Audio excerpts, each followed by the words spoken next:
Chess is a game of many opportunities. There is a big difference between a losing position and actually losing the game. A losing position is a position with best play from your opponent. You will lose the game. When you are in a losing position, your job is to create as many problems for your opponent as possible. The best way to do that is to keep a positive attitude and not give up. Let's look at some examples of how to defend losing positions. In this position, Black is up a bishop and is doing well. Black's best move is to gain more material and offer a trade of rooks with rook takes a2. When you have a material advantage, it's usually a good idea to offer trades, especially if you can remove your opponent's greatest source of counterplay, the queen. For this reason, Black plays queen to f6, skewering the white queen to the unprotected rook on a1. In general, the losing side wants to keep things complicated and to avoid trades, especially the most powerful piece, the queen. White finds a clever idea with queen takes d6. White captures a pawn and offers the rook on a1. In a winning position, you should always look for your opponent's counterplay, especially checks. Black doesn't think that White has any real threats and quickly captures White's rook with queen takes a1. What idea did Black overlook? Now that the queen no longer protects d8, White plays queen to d8 check, forcing king to h7. And White salvages a draw from a losing position with queen h4 check. After king g8, White will force a draw after queen d8 check. This is known as a perpetual check. Black cannot escape White's checks, and the game is a draw. Always remember to look for perpetual check opportunities when you are in a difficult or losing position. Let's take a look at another example. In this position, White is up a rook and a pawn and is offering a trade of queens. If the queens are traded, Black has no counterplay and will surely lose. Instead of accepting a losing position, Black plays the resourceful queen to g7. Black refuses to trade queens, keeping the position complicated. After queen to g7, Black has even set up a trap. Do you see it? Remember, the winning side should always look out for chances for counterplay, especially all checks and captures the opponent can make. But when you have a winning advantage, it is easy to get happy and overlook your opponent's ideas. In this position, White should have noticed that Black's queen now lines up on the same file as White's king. Always a dangerous situation. With that in mind, White just needs to eliminate any tactics by playing king to h1, removing any possible tricks in the position.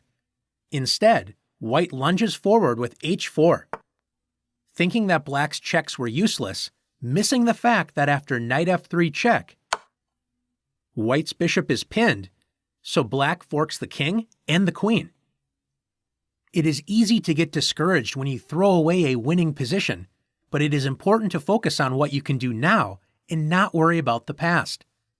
After king to f1 and knight takes e1, even though things look difficult for White, after rook takes e1, White should be able to still draw this position. Notice that White's king protects the bishop and pawn on f2, so the only targets Black has is the unprotected b4 and h4 pawns. After queen to d4, if White doesn't get discouraged and looks for the best moves, White can hold the position with rook to e4, attacking Black's queen and protecting both the b4 and h4 pawns. After queen to d1 check, and rook e1, and queen to b3, Black cannot make progress after rook e4. All of White's pieces protect each other. Even though White threw away a winning position, White can still avoid losing by playing careful defense. Let's take a look at one more example together. In this position, White is up two connected passed pawns on the queen side. This should be enough to win the game with careful play. Things don't look good for Black, but as the defender, remember to play to your strengths. Even though Black is in big trouble on the queen side, Do you notice that black has more space on the king side? Black creates a problem for white to solve after queen to h4. Black's queen joins the light-squared bishop in adding pressure to the h3 square. White has a winning position, but once again, it is important to consider your opponent's ideas. White should play bishop to f1, protecting white's kingside and eliminating black's chances of a counterattack. Once black's attacking chances are prevented, white's queenside pawns will win the game. Instead of finding the defensive move that should win the game, white is too excited and rushes forward with b7. Pushing the pawn forward, ready to promote the pawn on the next turn, completely overlooking black's powerful bishop sacrifice, bishop takes h3. White's winning position is now completely losing. Black's threat of bishop takes g2, discovering the queen's check, is too powerful.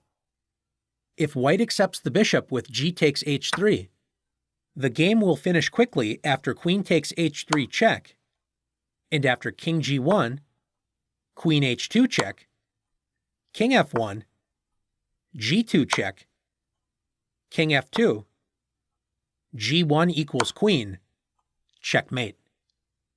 If white tries to give the king an escape square on e2 with bishop to d3, black's kingside pressure will be too much to handle after bishop takes g2 check, king takes g2, and queen h2 check.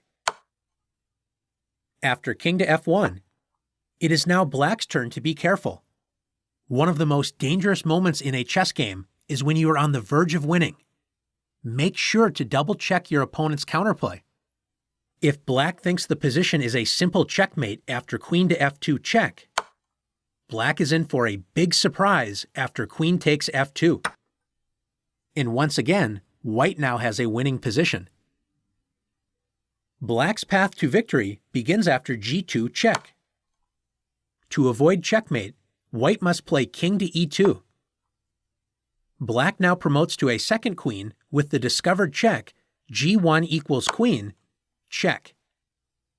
After king to d1, black's simplest option is to play queen takes a7. Black is now completely winning, but as we should now know, a game of chess is not over until it's over. Can you save a losing position? Let's see.